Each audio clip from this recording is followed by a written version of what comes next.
Hello दोस्तों, UCI 6 to 12 class में आप सभी का स्वागत है। आज हम लोग वर्ग 8 जो कि सोशल साइंस में चैप्टर 3 लेसन 3 पर पहुंच गए हैं। उस लेसन का नाम है ग्रामीण जीवन और समाज, अंग्रेजी शासन और भारत के गांव। ठीक है दोस्तों, इसके बारे में आज हम लोग विस्तार पूर्वक जानकारी लेंगे। दोस्तों, आप लोग क्या कीजिएगा कि मेरी बातों को कंसंट्रेट होकर सुनिएगा। ठीक है, मैं क्या लिख रहा हूँ सेकंड बार देखिएगा तो आप लोग फॉलो कीजिएगा। मैं क्या बोल रहा हूँ इस पर आप लोग ज़्यादा ध्यान दीजिएगा। ठीक है दोस्तों, चलते हैं अपने इस टॉपिक पर। तो देखिए दोस्तों, हम लोगों ने पिछले अध्याय में यह जाना था कि जब यूरोप से सभी देश क्या करने लगे, भारत आने लगे। मतलब यूरोप से कौन कौन से देश आए थे? पुर्तगाल, फ्रांस, अमेरिका बोल दिए, पुर्तगाल, फ्रांस, डेनिश, स्वीडिश, अंग्रेज, ये सब क्या करने लगे, आने लगे। सबसे पहले तो पुर्तगाल, जो कि वास्को डी गामा थे, एक नाविक, वो तो मार्शा अंतरिक्ष से होते हुए ठीक है यहाँ पे केरल के कालीकट बंदरगाह पर पहुंचे थे।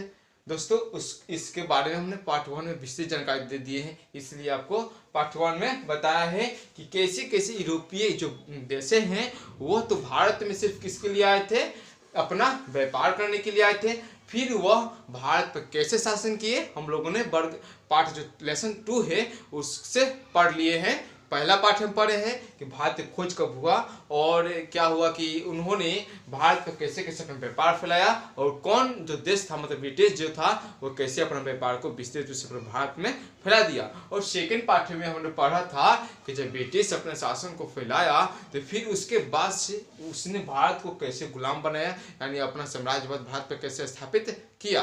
ठीक है, उपनिवेशवाद कैसे स्थापित किया हम वर्ग मतलब लेसन 2 में पढ़ चुके हैं। और 3 में आज हम लोग पढ़ेंगे कि जब उन्होंने भारत में अपना अधिकार जमा लिया तो यहाँ से जो भूमि के कर था, जो उपजाऊ भूमि के कर थी, बोल सकते हैं कि उनसे कर लेना नहीं होता है कि किराया पर दुकान दे दिया जाता है। तो हमारी ही जमीन को उन्होंने हम पर ही किराया पर दिया जमीन, यानी कर ले रहा था। वो कैसे कैसे संभव हो सका, किस लड़ाई के बाद से संभव हो सका, इसकी विस्तृत जानकारी हम लोग लेंगे। इस व्यवस्था में हम लोग लेंगे स्थायी बंदोबस्त की, रेतवाड़ी बंदोबस्त, महलवाड़ी व्यवस्था, नील दर्पण, तीन कठिया व्यवस्था का हम विस्तृत जानकारी लेंगे। ठीक है, नकदी फसल और जो कि खाद वाली फसल है उसके फसल में आज हम लोग चर्चा करेंगे। तो पिछले अध्याय में हमने देखा कि देखिए यहाँ से पुर्तगाल कालीकट बंदरगाह जो केरल है, केरल में पहुंचा है। ठीक है, और मैप के माध्यम से सभी राज्य बताएंगे कि रेतवाड़ी व्यवस्था किस किस राज्य में है। मैप में तो बनाना सिखा दिया हूँ अपने चैनल पर, कि आप उसको जाकर देख लीजिएगा। फिर सेकंड वीडियो में तो मैप से राजधानी भी बताया हूँ, जो कि आप लोगों के लिए काफी ही महत्वपूर्ण होगा। चलते हैं टॉपिक में, तो देखते हैं कि हम लोग जैसे अंग्रेजी शासन के पहले भारतीय के गांव। तो दोस्तों, आप लोग अच्छी तरह से जानते हैं कि भारत में 68% कितना, 68% जो आबादी है भारत की कुल जनसंख्या का 100 करोड़ है, उस 68% आबादी कहाँ रहते थे, गांव में रहते थे। पहले भी आज भी गांव में रहती है। तो दोस्तों जानिए कि अंग्रेजों ने सोचा जैसे वो अपना भारत में अपना शासन क्या करने लगे, फैलाने लगे। तो उनको शासन फैलाने के क्रम में अंग्रेजों के तो पहले उन्होंने गांव पर क्यों ध्यान दिया, क्योंकि जो अंग्रेजों के अंतर्गत जो सेना आई थी, जो भारतीय नागरिकों को भी सेना बनाए थे यूरोपीय ढांचा के अंतर्गत, यूरोपीय सैन्य परीक्षा के अंतर्गत, तो उन्होंने उनको खिलाने के लिए भोजन चाहिए था, हथियार बनाने के लिए औजार चाहिए था, लोहा चाहिए था, बारूद चाहिए था, ड्रेस के लिए मान लीजिए कि नील वोल चाहिए था। तो उन्होंने सीधा क्या किया कि ग्रामीण में उन्होंने सोचा कि ग्रामीण लोग से ही इससे फायदा होगा। क्योंकि देखिए ग्रामीण गांव के लोग क्या करते थे, मेहनत और श्रम से बड़े राज्य और साम्राज्यों का निर्माण करते थे।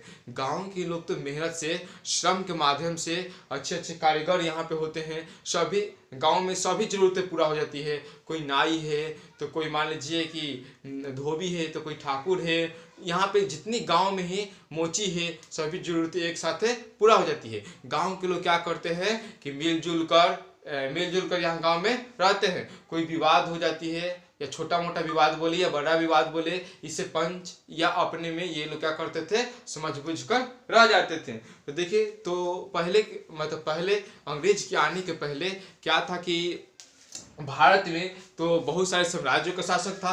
उस साम्राज्य में जो राजा होते थे वो क्या होते थे, इस भूमि का मालिक होते थे। और राजा जो होते थे वो गांव में तो एक जमींदार होते थे। क्या होते थे, गांव में जमींदार होते थे। उनको दे दिया जाता था कि इस भूमि, इस क्षेत्र के इलाके की जितनी भी भूमियां हैं उससे कर आप उससे लिए। अर्थात भूमि का मालिक यानी अंग्रेज के आने के पहले तो राजा हुआ करते थे। ये पूछेगा आपसे, अंग्रेज के आने के पहले भूमि के मालिक तो राजा हुआ करते थे। तो उसके बाद से जानिए दोस्तों कि जब राजा हुआ करते थे और जमींदार उनसे क्या होता था, कर सुनता था। और देखिए कि क्या होता था उस समय कि अगर मतलब जो किसान उस भूमि को लिए हैं वो उसी समय तक कृषि कर पाते जब तक क्या करते थे, वो कर जो लिए होते थे वो राजा को देते थे। अगर आप जो कर लिए हैं वो राजा को आप क्या कर रहे हैं, नहीं दे पा रहे हैं, तो आपकी क्या हो जाती थी, वहीं से भूमि क्या कर ली जाती थी, आपसे मांग ली जाती थी, अर्थात छीन ली जाती थी। रुकिए दोस्तों, क्या कर ली जाती थी, छीन ली जाती थी। तो और क्या होने लगा कि समूची जमीन पर राजा का मालिक होते थे। राज्य अपने कर्मचारियों और जमींदारों के माध्यम से किसानों का पूरा ध्यान रखता था। वो जानता था कि अगर इन किसानों को खेती का काम बंद कर दिया जाएगा, अगर राजा उस समय समझते थे, अंग्रेज के आने के पहले राजा समझते थे कि अगर क्या कहते हैं किसानों को किसान अगर खेती करना बंद कर दे तो उस समय तो राजा को भी तो युद्ध करना होता था, बहुत सारे युद्ध करना होता था। तो उनके लिए जो सेना बनाए थे अपने संरक्षण के लिए, उनका भी भोजन उपलब्ध नहीं हो पाएगा।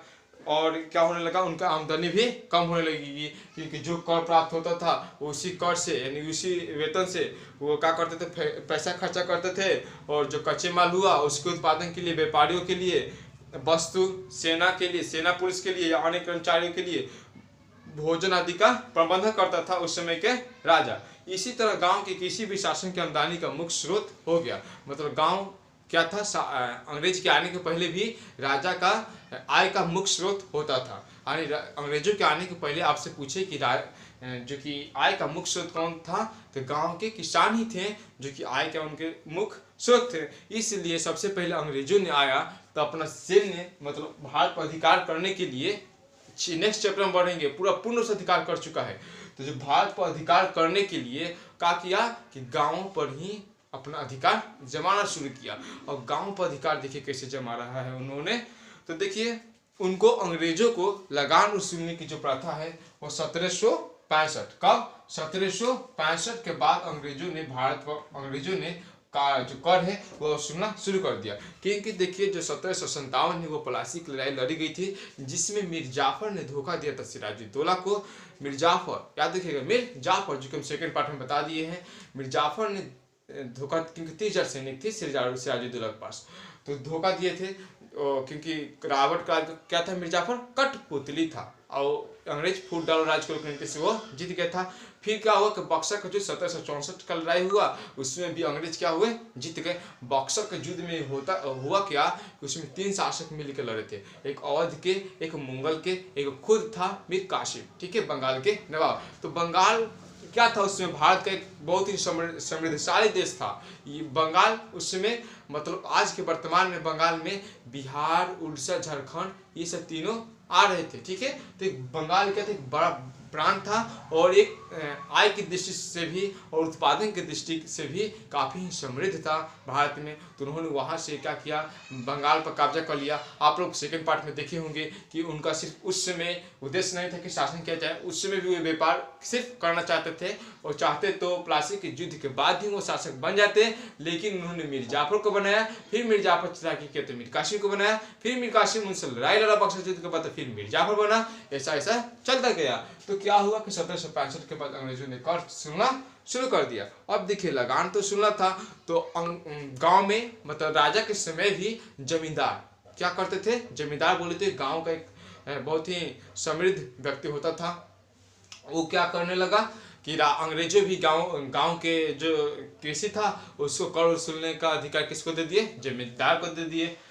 फिर अंग्रेजों ने बहुत सारी व्यवस्थाएं बदली, उनके दिमाग में अलग अलग चल रहा था। जैसे उन्होंने जमींदार को दिया और बोला कि आप कर वसूल दीजिए, फिर उनके दिमाग में आया कि बी जमींदार कुछ नहीं कर रहे हैं और उनको डायरेक्ट फायदा हो रहा है, क्यों ना हमें किसानों से संपर्क किया जाए। क्योंकि अंग्रेज क्या किया था कि एक तो कर निश्चित कर दिया था, एक क्या किया था, कर निश्चित कर दिया था। मान लीजिए अस्थायी बंदोबस्त एतवारी बस में पढ़ाएंगे कि कर निश्चित कर दिया गया था कि किसान से 10 किलो लेना है अनाज। मान लीजिए 100 किलो में 10 किलो अनाज लेना है, ठीक है। समझिए मेरी बात को, एक्सपेरिमेंट के द्वारा कि 100 केजी में 10 केजी लेना है। तो क्या करता था कि जो जमींदार होता था वो तो राजा को देना होता था 10 किलो, अब जितना ऊपर से कमाएगा उसका होता था, जमींदार का होता था।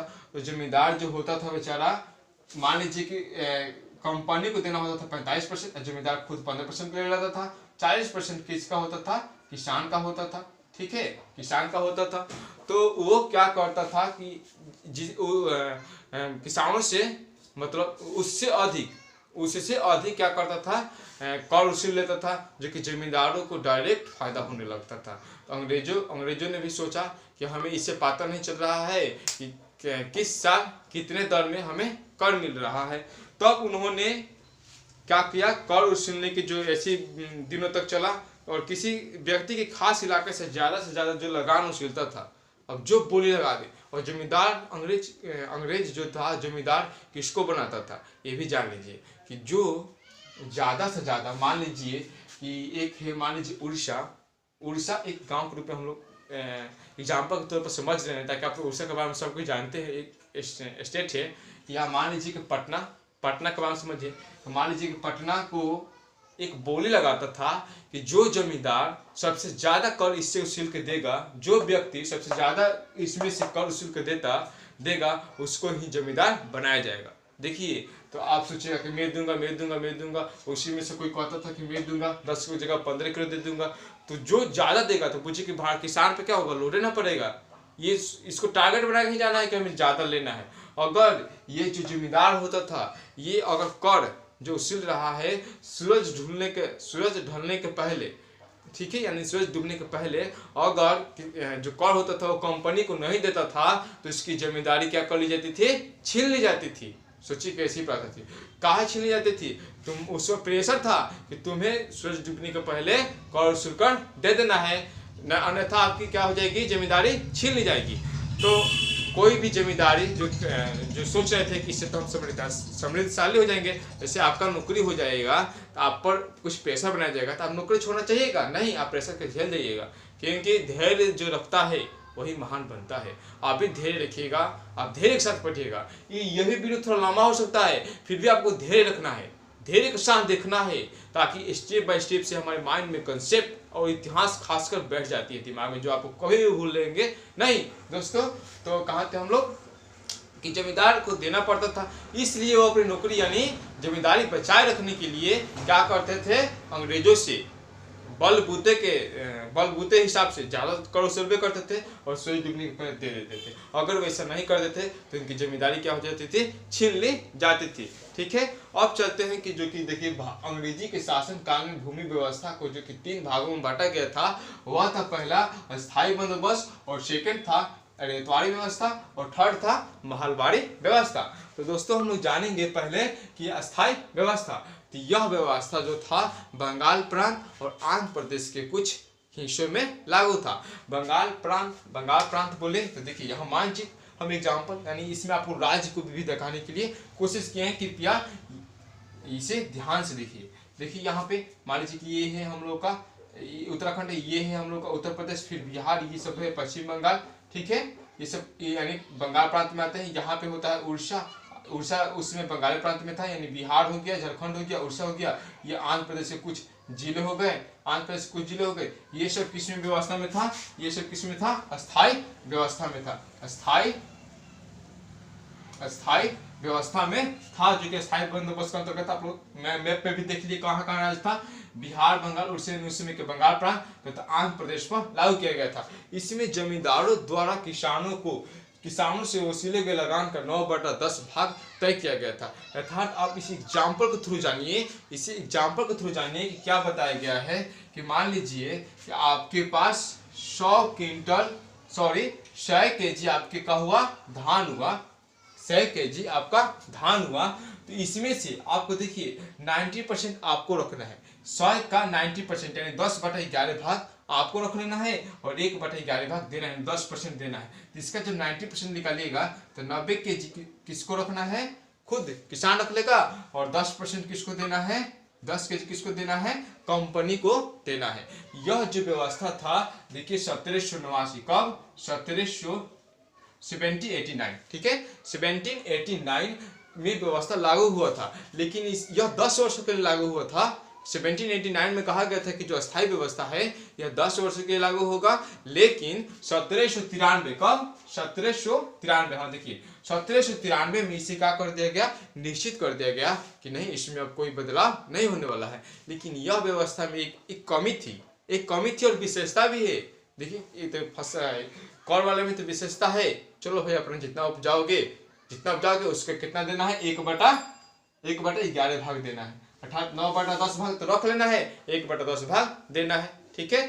तो अब क्या होता था कि इस व्यवस्था में क्या थी एक हानि, कि अगर आपके मान लीजिए कि तो हमेशा तो मौसम एक समान नहीं रहता है, मौसम के भाषा जानबे करते हैं कि क्षण प्रतिक्षण बदलता रहता है, ठीक है। तो क्या होता है कि मौसम, अगर आपके जैसे धान बोए हैं, बाढ़ आ गया तो खत्म, या अकाल पड़ गया, सुखाड़ आ गया तब वो खत्म, ठीक है। तो किसी भी कारण से अगर फसल नष्ट हो जाता था तब वह किसान को क्या देना पड़ता था, कर देना ही पड़ता था। तब वह किसान को क्या करना पड़ता था, कर देना ही पड़ता था। यही बता रहा है कि 1793 से निश्चित कर दिया गया। इसमें किसानों के फसल बाढ़ अकाल से नष्ट हो जाने पर भी उपज का प्रतिशत देना पड़ता था, जो कि प्रतिशत है 9%, 10/11 भाग अपने पास रखना होता था और कंपनी को 10% यानी 1/11 भाग देना होता था। अब देखिए इस जो अस्थायी बंदोबस्त है इसको किसने लागू किया था, तो अस्थायी बंदोबस्त को लॉर्ड कॉर्नवालिस ने लागू किया था। कौन, लॉर्ड कॉर्नवालिस ने लागू किया था। अस्थायी व्यवस्था जो था इसको लॉर्ड कॉर्नवालिस ने लागू किया था। अब जो कॉर्नवालिस है इसे एक अन्य नाम से जानते हैं, भारत में नागरिक सेवा का जनक। अगर आपसे ऑब्जेक्टिव देखिए कितना अच्छा है कि पूछेगा कि अस्थायी व्यवस्था कब से निश्चित किया गया, तो 1793। अस्थायी व्यवस्था कब लागू किया गया, 1789। अस्थायी व्यवस्था को किसने लागू किया, तो लॉर्ड कॉर्नवालिस। अस्थायी व्यवस्था लॉर्ड कॉर्नवालिस जो थे उनको भारत में किस नाम से जाना जाता है, तो नागरिक का सेवा का जनक के नाम से जाना जाता है, ठीक है। अब अस्थायी व्यवस्था हम लोग अच्छा तरह से जान गए। अस्थायी व्यवस्था में जो कि जमीन का मालिक होता था वो कौन होता था, जमींदार होता था, जो कि किसानों से क्या करता था, कर वसूलता था और सूरज डूबने के पहले कंपनी को यानी देना पड़ता था। और जो क्षेत्र में सबसे ज्यादा कर वसूलता था, मतलब बोली लगती थी, उसी को दिया जाता था, जमींदारी सौंपा जाता था, ठीक है। अब क्या होता था कि मान लीजिए कि अगर जमींदार अकाल पड़ गया चाहे कुछ भी पड़ गया, इसमें जमींदार को क्या करना पड़ता था, अगर वो कर नहीं चुका पाए तो जो उनका क्षेत्र इलाका है वो क्या करे, जमीन बेचे अपने कंपनियों से, ये किसी भी तरह से कर दे। देखिए अब अंग्रेजों ने भारतीय जमीनों को सस्ते दामों पर मजबूरी में खरीदना शुरू कर दिया। अब देखेंगे कि नील विद्रोह में खुद अपने ही जमीन पर कम मजदूरी में कैसे कैसे खेती कराए, क्या अत्याचार हुआ, सभी हम लोग विस्तार पूर्वक जानेंगे। तो अस्थायी व्यवस्था में क्या हुआ, तो उनके जो कि अधिकांश वर्ग के लोग थे उनमें भी मतभेद होने लगा और पुराने जमींदार से किसान बलपूर्वक लगान वसूली करते थे ताकि उनकी जिम्मेदारी क्या रहे, चलती रहे, और उनकी जगह ऐसे लोगों को किसानों गांव में हित में मतलब नहीं रहता था। और देखिए अब इनके जगह पर कौन आने वाला है, महाजन और व्यापारी। जमींदार के जगह पर महाजन और व्यापारी आने वाला है। लेकिन महाजन और व्यापारी के आने के पहले क्या किया था अंग्रेजों ने, इस गांव के जो जमींदार है उसको हटाकर दूसरे गांव वाले को लाया था ताकि मोह माया दया वया ना रहे। लेकिन देखिए उसको भी हटाया है। ये अपनी जो की व्यवस्था है इसको बदलता गया है, क्योंकि वो सोच रहा था कि जमींदार जो है वो डायरेक्ट उसको फायदा हो रहा है, हमें बुझा नहीं रहा है कि किस वर्ष कितना कर हमें मिल रहा है। तब सेकेंड पता चल रहा था रेतवारी व्यवस्था। रेतवारी व्यवस्था के बारे में थोड़ा बहुत जान लेते हैं। तो देखिए यह दक्षिण भारत और पश्चिम भारत में शुरू हुआ था। किसमें, दक्षिण भारत बोले तो ये और पश्चिम भारत बोले तो ये, ठीक है। दक्षिण पश्चिम भारत में रेतवारी व्यवस्था शुरू होता। इसमें पहले जो था क्या होता था रेतवारी व्यवस्था में, पहले मान लीजिए कि आपका खेत हुआ, उसके गुणता देखी जाती थी कि मतलब उसमें उपजाऊ, मान लीजिए कि आपने मकई बोया है तो उसमें मकई कितना हो सकता है। और उसके बाद से 500 साल पहले यानी मतलब पिछला रिकॉर्ड भी देखा जाता था कि मान लीजिए कि आपका 2020 चल रहा है, सॉरी 2021 चल रहा है, तो 2021 में इतना क्विंटल हुआ, ठीक है। 2020 में इतना क्विंटल हुआ था, 2019 में 5 क्विंटल हुआ था, 2006 में 3 क्विंटल हुआ था। ये सबको 5-6 साल को निकाल कर रिकॉर्डों को उनका औसत निकाला जाता था। औसत कैसे निकालते हैं, देखिए सभी क्विंटलों को जोड़कर, मान लीजिए कि 5 साल तक जुड़े हैं तो 5 साल तक क्विंटलों को जोड़कर बटा 5 कर देते हैं। तो जब 5 करेंगे तो काटते हैं, उसके बाद से जो आता है तो वही हो जाता है औसत। वहां से क्या धरा जाता है औसत। तो मान लीजिए कि 1-2 क्विंटल का हो गया औसत, वही जो एवरेज होता था औसत निकालकर इसमें क्या होता था उसका किराया, मतलब खेती करने में आप लोग जानवे करते हैं कि खेती करने में जो भी खर्च लगता है, खाद बीज पटौनी यानी सिंचाई जुताई, ये सब में जितना खर्च लगता था उसको काट कर, मतलब देखिए रेतवारी व्यवस्था भी एक लेकर से अच्छा ही था, क्योंकि इसमें क्या किया जाता था कि पिछले वाली गुणवत्ता देखी जाती थी। क्या की जाती थी, पिछले वाली गुणवत्ता देखी जाती थी और वर्तमान की गुणवत्ता देखी जाती थी, उसका औसत निकाला जाता था। उसके बाद से क्या किया जाता था, जो आप खर्च किए हैं कृषि में खर्च किए हैं वो सब काट कर जो उसमें से बचता था, खर्च काट कर बचता था, उसका 50% लगान के रूप में देना होता था। मान लीजिए कि आपने औसत निकाला, सब कुछ किया, आपका खेती में 1 क्विंटल क्या हुआ गेहूं उपजा, एक मतलब 100 केजी क्या हुआ गेहूं उपजा। 1 क्विंटल बोले तो 100 केजी, 1 क्विंटल बोले तो 100 केजी, 100 केजी मान लीजिए गेहूं उपजा, उसमें आपने खर्च किया था, खर्च और जितना हुआ मान लीजिए छाट दिए, तो मान लीजिए आप लोग का 90 केजी, यानी जितना खर्च हुआ है उसको गेहूं के रूप में हम लोग छाट दिए पैसा से गुना करके। और मान लीजिए कि इसमें से 50% देना होता था, यानी 45 केजी क्या करना होता था, देना होता था कंपनी को, लगान के रूप में देना होता था। यह जो व्यवस्था थी 30 वर्षों तक लागू था। लेकिन इस व्यवस्था में कोई पूछे कि भूमि का मालिक कौन होता था रेतवारी व्यवस्था में, तो किसान होते थे। रेतवारी व्यवस्था में भूमि का मालिक किसान, अस्थायी व्यवस्था में भूमि का मालिक जमींदार होते थे, ठीक है। इसमें किसान होते थे। लेकिन देखिए किसानों की इसमें क्या थी, मतलब किसानों के लिए क्या था, नुकसान भी था। वह नुकसान यह था कि किसान इसमें अपना खेती का जो उपजाऊ है, मतलब फसल उत्पादन कृषि सुधारने में वो उतना मतलब मन से नहीं कर रहे थे। अगर वो कृषि सुधार देंगे और 1 कट्ठा में 1 क्विंटल हो रहा है वो 2 क्विंटल करेंगे, तो खर्चा काट कर फिर क्या करेगा सरकार, 50% ले लेगा। तो उनको कृषि अपने आय में सुधारने में कोई इंटरेस्ट उतना नहीं लग रहा था। और अस्थायी व्यवस्था में भी वैसा ही था, ठीक है।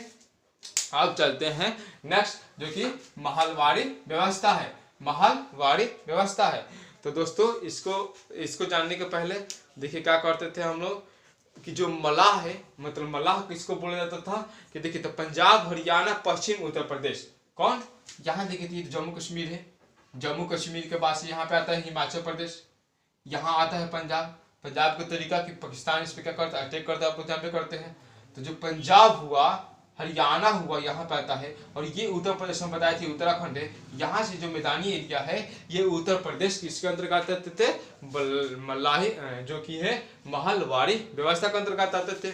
तो मलाह देखिए इसमें कौन किसको बोल रहा है, तो पंजाब हरियाणा उत्तर प्रदेश के इलाकों में बड़े गाँव या कुछ गाँवों के जो समूह होते थे उन्हें मलाह कहा जाता था। तो देखिए यह व्यवस्था पंजाब, दिल्ली एवं पश्चिम उत्तर प्रदेश के क्षेत्रों पर हुआ था।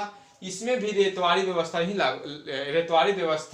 जैसा ही लागू था, नियम जैसा ही लागू था। मतलब रेतवारी व्यवस्था जैसे कहा, इसमें भी यह 30 वर्षों तक लागू था। इसमें भी जो जमीन का मालिक होता था किसानी होता था। इसमें भी जो कि क्या होता था, जो भूमि होती थी उसकी गुणता देखी जाती थी कि कितना उपजाऊ है क्या है। और ऐसा 50% फिर इसमें भी कर जो खर्चा वर्चा काट कर उसका 50% कर किया जाता था, ठीक है दोस्तों। अब हम लोग चलते हैं नेक्स्ट टॉपिक, जो कि नई लगान व्यवस्था पर ग्रामीण जीवन का प्रभाव जानेंगे। तो देखिए नई जो है कि सबसे पहले तो बात यह है कि स्थायी बंदोबस्त से लगभग आधे पुराने जमींदार उनके हाथों से चली गई। जो कि जो राजा थे उनके उनके जो जमींदार थे अस्थायी बंदोबस्त लागू हुआ और बोली लगने लगा। क्या लगने लगा? बोली लगने लगा। एक तरीका से आप समझ सकते हैं ठेकेदारी व्यवस्था के अंतर्गत, मतलब ठेका दे दो इस क्षेत्र को, आप ज्यादा से ज्यादा कर हमें वसूल कर देना है। अगर आपसे कोई व्यक्ति ज्यादा देने वाला हो गया, वो ठेका ले ली इस जमीन को। मान लीजिए पटना को एग्जाम्पल दिए थे ना, तो पटना के अगर कोई ज्यादा वसूलने वाला जहिया बोल दिया कि हम आपसे उनसे ज्यादा वसूल कर देंगे कर, उनको ये ठेका दे दिया जाता है। यानी ठेकेदारी व्यवस्था के अंतर्गत आप लोग समझ सकते हैं। तो देखिए जो राजा के समय होते थे जमींदार, कौन? जमींदार राजा के समय होते थे, वो क्या होते थे, वो धीरे धीरे क्या होने लगे, उनकी संख्या कम होने लगी। अब नए नए जमींदार आने लगे, क्योंकि अब वो को सोचने लगा हम ज्यादा वसूल देंगे, क्रूरता अपना रहे थे। फिर भी उतना क्रूरता वो लोग क्या कर रहे थे, नहीं अपना रहे थे, क्योंकि वो किसानों से क्या थे, जोर जबरदस्ती करना उनके लिए संभव नहीं था।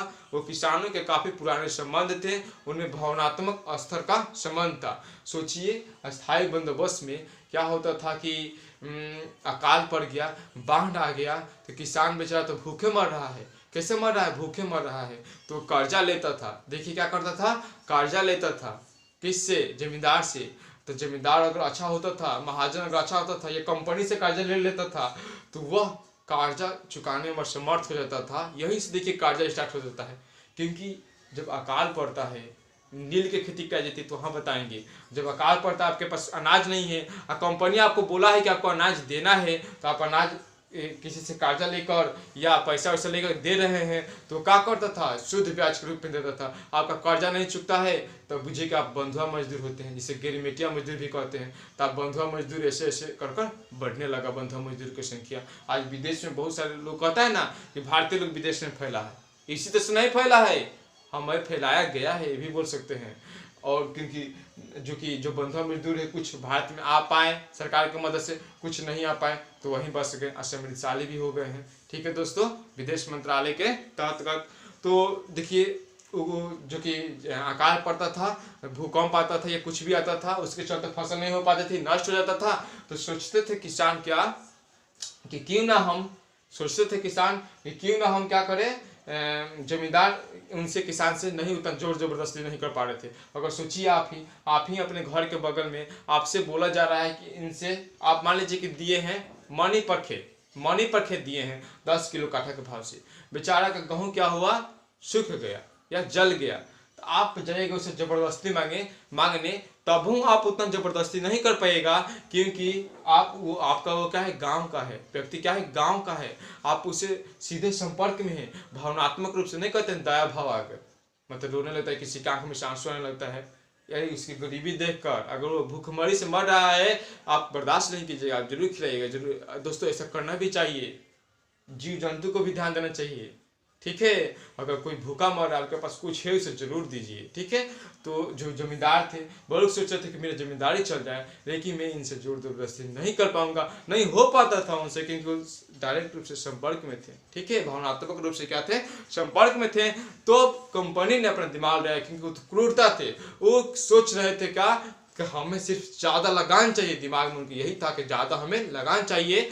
तो क्या करते थे कि अब क्या करना शुरू कर दिए कि दूसरे जगह से महाजन ला दिए। तब सोचिए आप लोग के गांव में कोई किसी को नहीं चिंता है, वो कहाँ जानेगा क्या होता है मजबूरी, शहर के आदमी मान ले जाएगा तो वो कहाँ जानेगा क्या मजबूरी है। तो क्या करने लगा, जोर जबरदस्ती कोड़े के बल पर पीट कर कैसे भी कर को कंपनी को क्या होने लगा, कर देने लगा, जो कि जो न्याय नीति थी वो ग्रामीण जीवन पर बुरा प्रभाव पड़ने लगा। और रेतवाड़ी और महलवाड़ी में तो किसान खेती में सुधार का प्रयास भी नहीं करना चाहते थे, क्योंकि उन्हें पता था कि अगर वो ऐसा करेंगे तो अगली बार उनकी लगान की दर बढ़ा दी जाएगी, क्योंकि उन्हें पता चल जाएगा वो कंपनी को वो 1 क्विंटल की जगह पर 2 क्विंटल उपजाया है। तो सोचिए उसका तो खर्चा थोड़ा ही सा बेसी लगा होगा, वो तो मेहनत किया है बेचारा, तो थोड़ा सा और खर्चा काट कर उसका 50% वो ले लेंगे। तो किसान भी दिमाग में थे कि हम उतना कृषि में क्या करेंगे, सुधार नहीं करेंगे, लेकिन उनके लिए भी घाटा था। सोचिए को सुधार कर कृषि कर उनकी आय वृद्धि होती, लेकिन तो कंपनी ऐसा बांध देता कि जितना भी उपजाइए उसका 50% लेंगे। वो कहा होता कि इस खेत से 10 किलो या 20 किलो लेंगे, तब वो बात होता कि अपना वो सुधारते। तो देखिए तो इससे क्या हुआ कि जो कि महाजन थे और व्यापारी थे, वो जमीन के क्या होने लगे, मालिक होने लगे धीरे धीरे, क्योंकि जो जमींदार थे, पुराने जो जमींदार थे, वो भी बेचारे महाजन से क्या करने लगे, अब कर लेने लगे, यानी कह सकते हैं उनसे बुझे कि लगान लेने लगे कि हमें दे दीजिए, आपका हम चुका देंगे। बोझ तले दबते चले गए, किसान भी बोझ तले दबते चले गया, और महाजन उनसे जाता कर वसूलने के लिए, अपना कर्जा मांगने के लिए, कर्जा लेते थे तो कर्जा मांगने के लिए नहीं देते थे तो जोर जबरदस्ती करता, करवा से जो होता है पिटवाता। तो ऐसा चलता रहा पड़ा था। एक दिन की बात थी, यानी जो नहीं होता है कि आप किसी व्यक्ति को पूरा अत्याचार कीजिएगा तो सोच लेगा कि मैं उसे मार दूंगा या मर जाऊंगा। जैसे उधम सिंह ने जलियांवाला बाग हत्याकांड में, जो कि 13 अप्रैल 1948 को हुआ था बैसाखी के दिन, रावत जनरल जो डायल था, उन्होंने अपने सिपाहियों से कहा था कि जब तक तुम्हारे बंदूक में गोलियां है तब तक मारो। मुझे अंग्रेज कितना क्रूरता है। तो उन्होंने तब तक मारा, और उधम सिंह ने इस बात को देखा था। उन्होंने सोच लिया था कि जनरल डायल को मैं मारूंगा तो मारूंगा। उन्होंने 13 अप्रैल 1940 को, सोचिए कितना, 7 और 27 साल बाद उन्होंने मारा। इसके लिए उन्होंने क्या किए, 23 साल उन्होंने तो देखे थे, उन्होंने क्या किया कि बंदूक किनने के लिए पैसा कमाए, फिर इंग्लैंड जाने के लिए पैसा कमाए। सोचिए सिर्फ मारने के लिए अपना शरीर यानी अपना समय पूरा बिता दिए और उनको मार दिए। ठीक है, ऐसी तो उन्होंने अंग्रेजों में पता चला कि नहीं, भारत में भी दुश्मनी मोड़ जाती है, एकदम तत्पर होकर मर जाता है, और प्यार भी किया जाता है एकदम दिल से किया जाता है। ठीक है दोस्तों, तो महाराष्ट्र के देखिए पूना और जो कि अहमदाबाद के नगर है, ये होता है गुजरात में अहमदाबाद है और महाराष्ट्र में है। इन्होंने क्या किया कि आंदोलन किया एक अहिंसक रूप में, कि अहिंसक, तो हिंसक अहिंसक समझते हैं। अहिंसक मतलब होता है कि आंदोलन तो करो लेकिन उसमें किसी का जान क्षति मति ना हो। अहिंसक में क्षति मति ना हो। अहिंसक नहीं कहते हिंसा कर दिया, यानी किसी का जान और माल मतलब हत्या हो। ठीक है, तो अहिंसक रूप से क्या किया, हमला किया। और किन लोगों पर किया गया था, महाजन और व्यापारी। देखिए उनको ये मारे भी नहीं है, क्या किए हैं कि देखिए आप देखे होंगे कि व्यापारी क्या करता था कि कॉपी किताब लेकर उसमें मान लीजिए कि सुधीर का इतना, फलाना का इतना, कखा का इतना, किसी किसी का नाम ले लेते थे, पीयूष का इतना कर्जा बाकी, इतना कर्जा बाकी है, तो नाम लेते थे। ठीक है, लिखे होते थे। तो क्या किया, उनका सिर्फ जो लिखे हुए हैं डायरी कॉपी, उन्हीं को उन्होंने जला दिया। ना तुम्हारे पास हिसाब रहेगा, ना तुम मेरे पास आओगे कर्जा मांगने, काम खत्म, तमाम खत्म। तो महाजन भी सोचे कि लो मेरा अपमान, यानी हम तो क्या हुआ, अब यहाँ कुछ लायक नहीं रह गए। और वो धीरे धीरे क्या किए, गाँव से क्या करना, पलायन करना शुरू कर दिए। अब देखिए क्या होता है कि बाजार के लिए नए उत्पादन, फसल का उत्पादन। अब अंग्रेजों ने सोचा किसान तो खेती कर ही रहे हैं, किसान क्या कर रहे हैं, खेती तो कर ही रहे हैं, इससे अनाज हमें प्राप्त हो रहा है। अब इन लोगों से क्या प्राप्त करना है हमें, नकदी फसल। तो नकदी फसल के बारे में थोड़ा बहुत जान लेते हैं कि नकदी फसल होता क्या है, तब इसको टॉपिक को समझने में और ही मजा आएगा। तो नकदी फसल देखिए ऐसा फसल या ऐसा कृषि उत्पाद जिसमें सीधे खेत से क्या हो, व्यापारी डायरेक्ट किन लो। जैसे गन्ना होता है, क्या होता है, गन्ना आपने काटा और डायरेक्ट वहां से व्यापारी के पास बेच दिए। या आप मान लीजिए गन्ना हो गया, नील हो गया, तंबाकू हो गया, अफीम हो गया, ये सब क्या होते हैं, खेत से डायरेक्ट कहाँ जाते हैं, व्यापारी इन्हें खरीद लेते हैं। या आप बोल सकते हैं परवल हो गया, ये भी नकदी फसल में आ जाएगा। परवल आपने बोया और उसको उपजाया, काटा और डायरेक्ट व्यापारी के पास बेच दिए।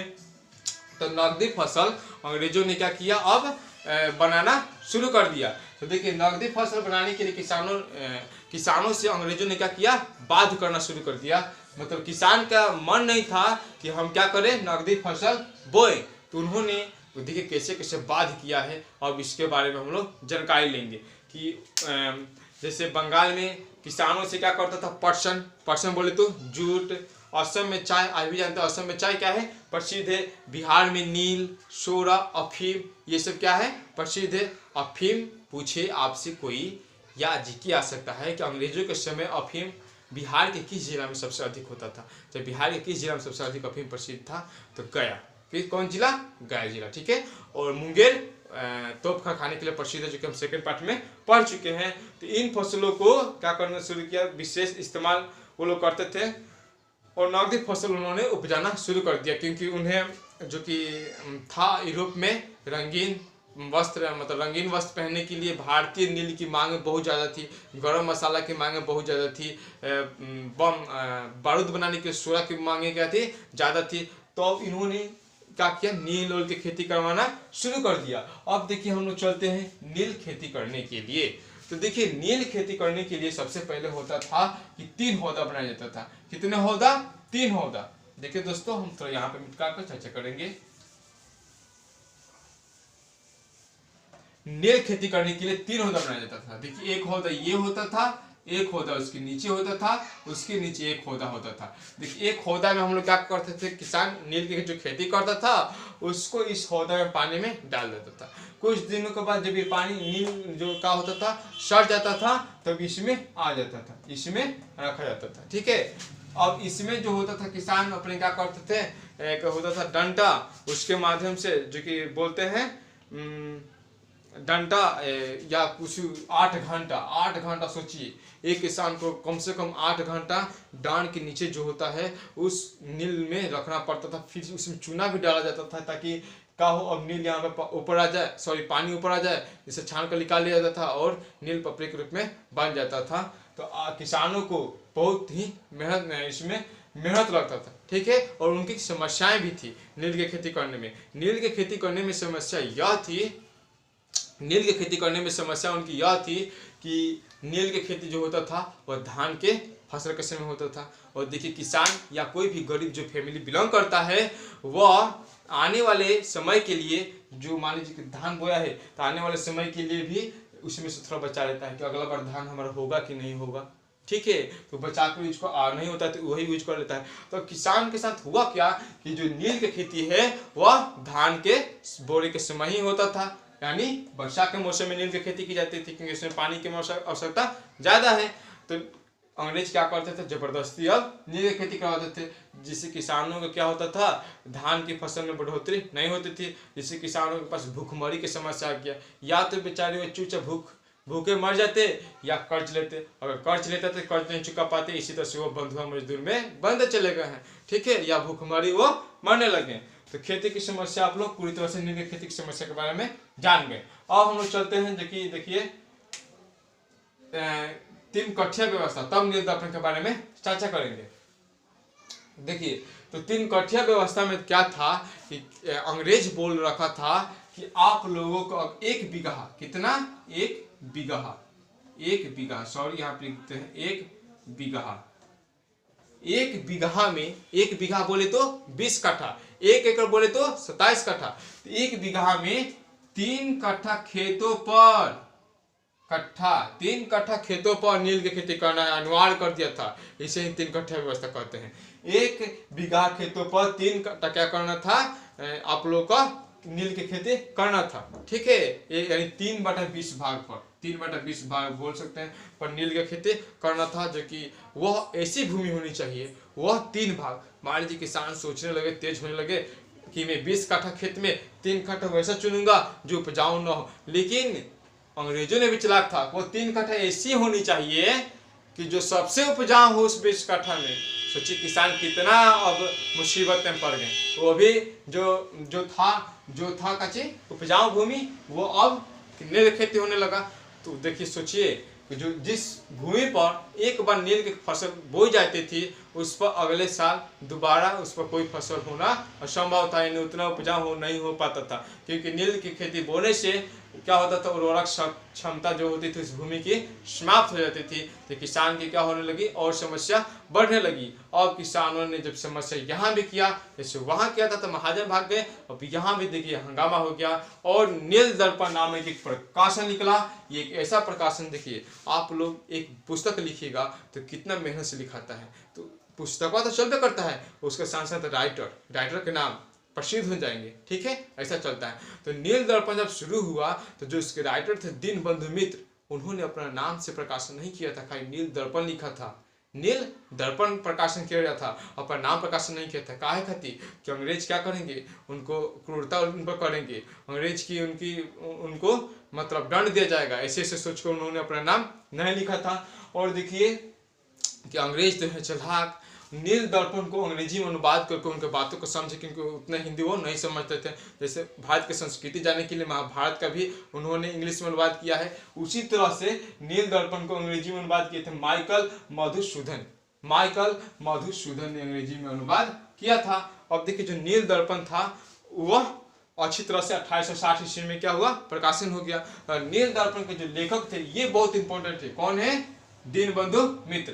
नील दर्पण के लेखक कौन है, दीनबंधु मित्र। तो नील खेती न करने के विरोध में बहुत सारे पत्र पत्रिका लिखने लगे। सोचिए आप भी किसी पत्र अखबार में अपना वर्ड छपवाते हैं, अपने सफलता के बारे में बताते हैं, तो ज़्यादा से ज़्यादा लोगों को पता चलता है। आप अपने घर फैमिली आसपास नहीं बताइएगा तो कहाँ उतना पता चलता है। लेकिन वही आप पत्रिका पुस्तक में छपवा दीजिएगा तो सभी लोग जान जाएंगे। तो ऐसा ही नील विद्रोह में सभी लोग करने लगे और अखबारों के माध्यम से, पत्रिकाओं के माध्यम से ये समस्या फैलने लगी। सभी लोग जानने लगे कि नील की खेती करना हमारे लिए कोई फायदेमंद नहीं है, यह काफ़ी ही नुकसान है। देखिए तब जानते हैं नील दर्पण क्या है, नाटक है। पूछिएगा कहानी क्या है तो बताइए कि नाटक है। इस नाटक में देखिए जो दीनबंधु मित्र हैं, उन्होंने इस नाटक के जो नायक है उनको एक नाम है गुलुक चौधरी। क्या है, गुलुक चौधरी। तो उन्होंने जो नाटक खेल रहा है वो लिखे हैं, वो अपने साथी से कहता है कि मैं अब नील की खेती नहीं करूंगा, चाहे इसके लिए मुझे जेल ही क्यों ना जाना पड़े, भीख मांग कर खा लूंगा, लेकिन अब सरकार से ज़्यादा तंग किया तो गांव को छोड़ दूंगा, लेकिन नील की खेती नहीं करूंगा। देखिए गुलुक चौधरी जो है, मतलब इस नायक है, वो उनसे इस पाठ के माध्यम से नाटक खिलवाया जा रहा है कि बोला जा रहा है चाहे आप नील दर्पण जो है नाटक अपने गांव में खेल सकते हैं, पुराने जो हम लोग का संस्कृति उसे दिखा सकते हैं, लोग भी क्या करेंगे, इंटरेस्ट लेके। तो इसमें देखिए आप बन जाइएगा, मान लीजिए कि मैं बन गया, आपको बोलना क्या है, मैं अब नील की खेती नहीं करूंगा, और विवश किसान आगे होने चाहिए। मैं अब नील की खेती नहीं करूंगा, चाहे मुझे इसके लिए जेल ही जाना क्यों ना पड़े, मैं भूखे मर जाऊंगा, लेकिन सरकार के अब जो तंग है उससे मैं क्या करूंगा, खेती नहीं करूंगा, बल्कि गांव छोड़कर चला जाऊंगा। ऐसा आप बोलिएगा, लोग भी प्रभावित होंगे। ठीक है दोस्तों, अब नील का विद्रोह हुआ, धीरे धीरे क्या हुआ, भारत में नील की खेती करना समाप्त होने लगा। अब जानेंगे कि बिहार में नील की खेती सबसे अधिक कहाँ होती थी। तो ये हुआ बिहार में, जो उत्तर बिहार है, मतलब पश्चिम चंपारण जो है और मुजफ्फरपुर है, इस सब जगहों पर क्या होता था, नील की खेती सबसे अधिक होता था। तो ये प्रसिद्ध यहाँ के जो किसान थे राजकुमार शुक्ल, कौन थे, राजकुमार शुक्ल, राजकुमार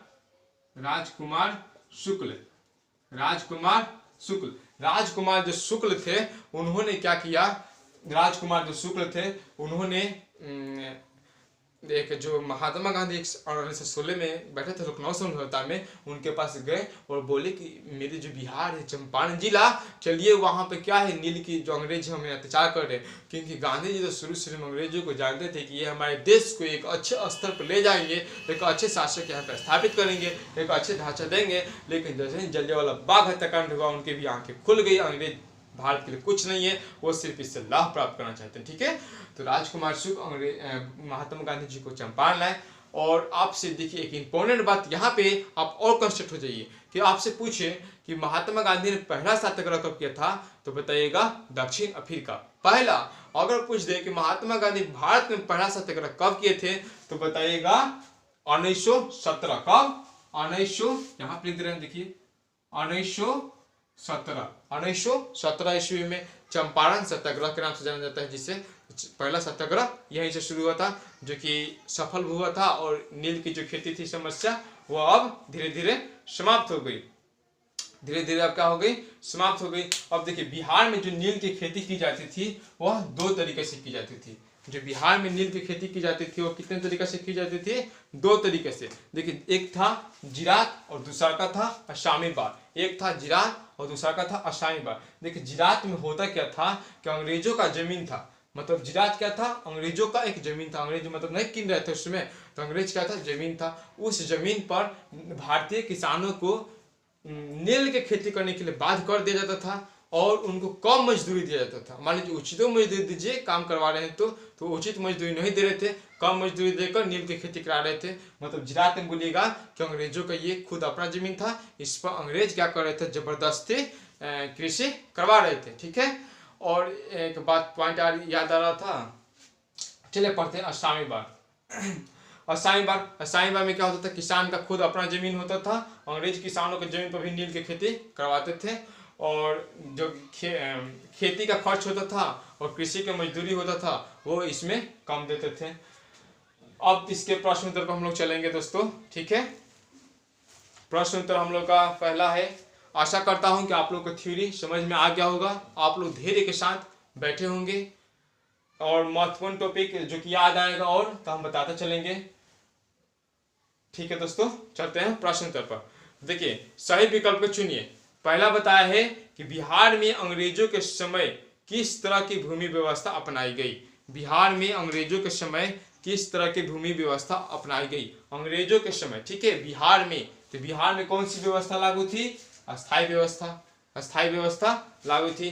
दोस्तों हम आप लोगों से ये चर्चा कर रहे थे कि देखिए कि जो कि एक रिकार्डो, अंग्रेजों के एक अर्थशास्त्री था रिकार्डो, उन्होंने एक पुस्तक लिखा था principle of political economy, principle of political economy, जो कि इनमें बताया गया है कि जमींदार को कर वसूलने की अनुमति न दी जाए, क्योंकि जमींदार को क्या हो रहा है, डायरेक्ट फायदा हो रहा है। उनका एक मत था और दूसरा एक मत था कि जो अस्थायी व्यवस्था था वो हमेशा के लिए निश्चित न किया जाए, कुछ समय बाद इसमें वृद्धि की जाए ताकि सैनिकों की खर्च, यानी युद्ध जो बढ़ रहा है उसमें खर्च में मदद मिले, ठीक है दोस्तों।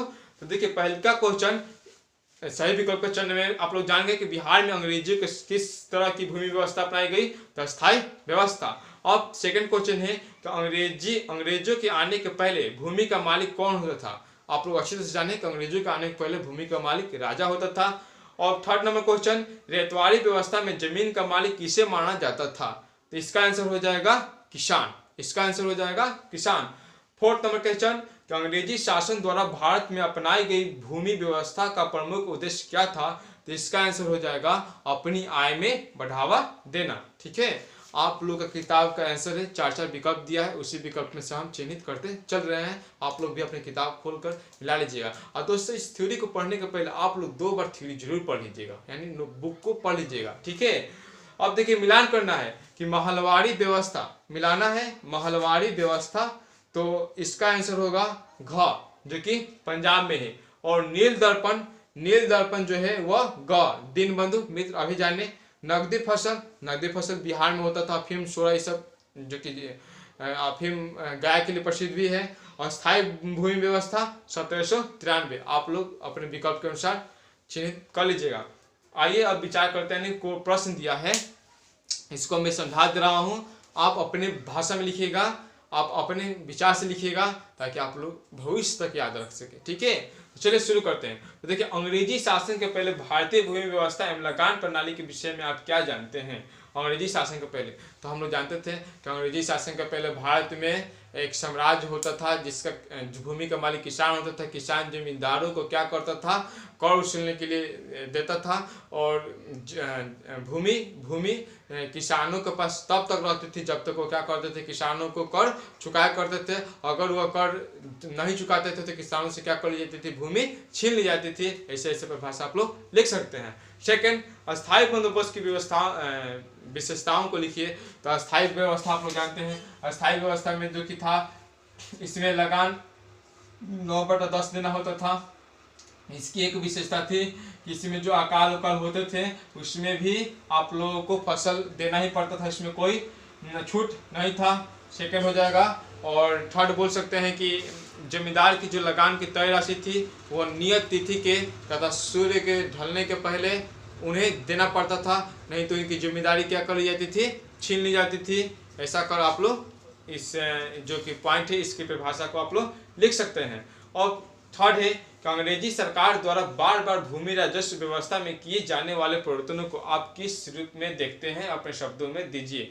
मतलब ये बार बार जो परिवर्तन हो रहा है कि अस्थायी बंदोबस्त के वजह से रेतवाड़ी व्यवस्था की वजह से मलवाड़ी व्यवस्था या ऐसी व्यवस्था परिवर्तन हो रही है, या जमींदार के बदले में महाजन या व्यापारी को लाया जा रहा है, इसी के बारे में बताया है। तो बताना कि अंग्रेज चूंकि अभी बताया रहे थे कि अर्थशास्त्री जो थे वो सोच रहे थे कि जमींदारों की डायरेक्ट ना दिया जाए, और अंग्रेजी भी सोच रहा था कि डायरेक्ट हम किसानों के संपर्क में हम डायरेक्ट किसानों से ही ले यानी प्रत्यक्ष करें। वो तो अप्रत्यक्ष था, यानी उनसे तब उनसे थर्ड पर्सन इसमें आ रहा है, वो डायरेक्ट उससे ले रहे थे, सेकंड पर्सन उसमें जा रहा था।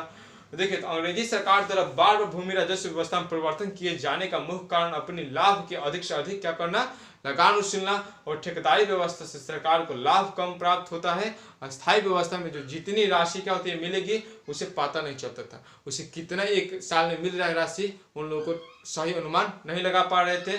और रेतवारी और मेहवाली व्यवस्था में किसान का खर्च काटकर शेष जो सरकार का होता था हिस्सा वह प्राप्त होता था। यह व्यवस्था 30 वर्षों के लिए लागू था, आप लोग जानते करते हैं।